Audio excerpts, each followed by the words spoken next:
اپنی جنسی نوعیت کی تصاویر یا ویڈیوز آن لائن دیکھنا کسی کے لیے بھی ایک ڈراؤنا خواب ہو سکتا ہے۔ ریونج پورن کہلانے والی یعنی ایسی تصاویر یا ویڈیوز جو بغیر اجازت شیئر کی جائیں اب دنیا بھر میں ایک بڑا مسئلہ بن چکی ہیں۔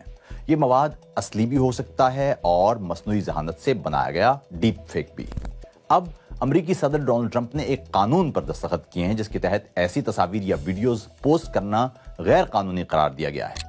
Take it down act technology کمپنیوں پر بھی دباؤ ڈالتا ہے کہ وہ ایسا مواد فوری طور پر ہٹا دیں۔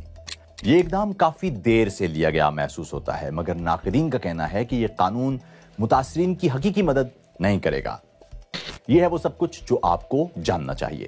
بغیر اجازت جنسی تصاویر ایک بڑھتا ہوا مسئلہ۔ اگر کوئی آپ کی جنسی نوعیت کی تصاویر یا ویڈیوز آن لائن شیئر کرے، چاہے وہ اصلی ہوں یا اے آئی سے بنی ہوئی، تو یہ ایک انتہائی تکلیف دہ تجربہ ہوتا ہے۔ دنیا بھر میں متاثرہ افراد کی مدد کرنے والے گروپس خبردار کر رہے ہیں کیونکہ ایسے واقعات کی تعداد تیزی سے بڑھتی جا رہی ہے۔ جنوبی کوریا سب سے زیادہ متاثرہ ملک ہے۔ ایک تحقیق کے مطابق اس وقت آن لائن موجود تمام جنسی نوعیت کے ڈیپ فیک بغیر اجازت شیئر کیے گئے مواد کا 53% جنوبی کوریائی خواتین پر مبنی ہے۔ پاکستان میں حالیہ کچھ عرصے میں تواتر کے ساتھ مختلف معروف شخصیات اور سوشل میڈیا انفلوئنسرز تک کی جنسی نوعیت کی ویڈیوز لیک کی گئی ہیں، جبکہ کئی سیاستدانوں اور فنکاروں کی ایسی ویڈیوز سامنے آتی رہی ہیں۔ ویسے ریونج پورن کی اصطلاح خود ہی میں ایک مسئلہ ہے۔ یہ ظاہر کرتی ہے جیسے متاثرہ شخص نے کوئی ایسا کام کیا ہے جس کا بدلہ لیا جا رہا ہے۔ یہ اصطلاح اس زیادتی کی سنگینی کو کم کرتی ہے اور اسے پورن کے طور پر پیش کر کے مسئلے کو چھوٹا دکھاتی ہے، حالانکہ معاملہ یکسر مختلف ہے۔ متاثرہ افراد کی مدد کرنے والے ادارے مشورہ دیتے ہیں کہ ہمیں ریونج پورن کی اصطلاح کی بجائے تصاویر پر مبنی جنسی استحصال یا انٹیمیٹ امیج ابیوز جیسی اصطلاحات کا استعمال کرنا چاہیے۔ بدقسمتی سے اس معاملے میں دنیا کے بیشتر حصوں میں واضح قوانین موجود نہیں ہیں اور اس طرح کے جرائم کا قانونی طور پر پیچھا کرنا مشکل ہوتا ہے۔ اس لیے امریکہ کا ٹیک اٹ ڈاؤن ایکٹ اس سلسلے میں ایک درست سمت میں قدم تصور کیا جا رہا ہے۔ ٹیک اٹ ڈاؤن ایکٹ کہتا کیا ہے؟ یہ قانون اگلے سال مکمل طور پر نافذ العمل ہوگا۔ اس کے تحت ویب سائٹس اور سوشل میڈیا پلیٹ فارمز کو کسی بھی متاثرہ شخص کی درخواست پر 48 گھنٹوں کے اندر کوئی مواد ہٹانا ہوگا۔ انہیں ایسے کسی بھی مواد کی کاپی یا ری پوسٹ کو ہٹانے کے لیے معقول کوشش بھی کرنا ہوگی۔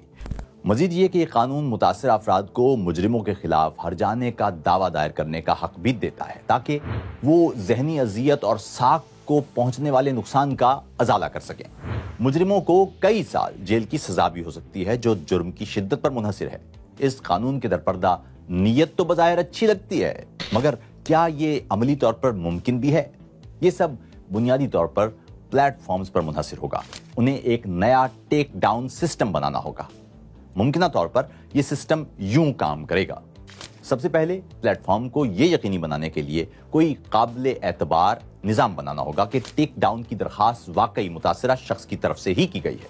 مسئلہ یہ ہے کہ خودکار شناخت کی تصدیق کی حدود ہوتی ہیں، مثلا چہرہ واضح نہ ہونا۔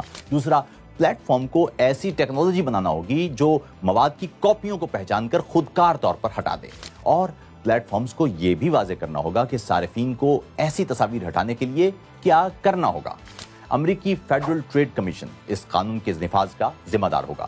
اب یہ سب واقعی مؤثر ہوگا یا نہیں، یہ کہنا ابھی قبل از وقت ہے، خاص طور پر ٹیکنیکل اعتبار سے، اور یہی وہ واحد مسئلہ نہیں جس کی وجہ سے یہ قانون سب کو پسند نہیں آیا۔ تنازعہ دوسرا بھی ہے۔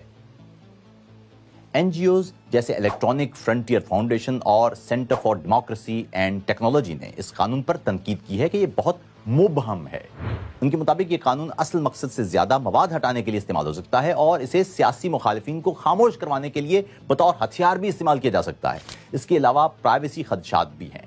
مؤثر طریقے سے کام کرنے کے لیے پلیٹ فارمز کو نجی پیغامات کی نگرانی کرنا پڑ سکتی ہے تاکہ صارفین رپورٹ شدہ مواد دوسروں سے شیئر نہ کریں۔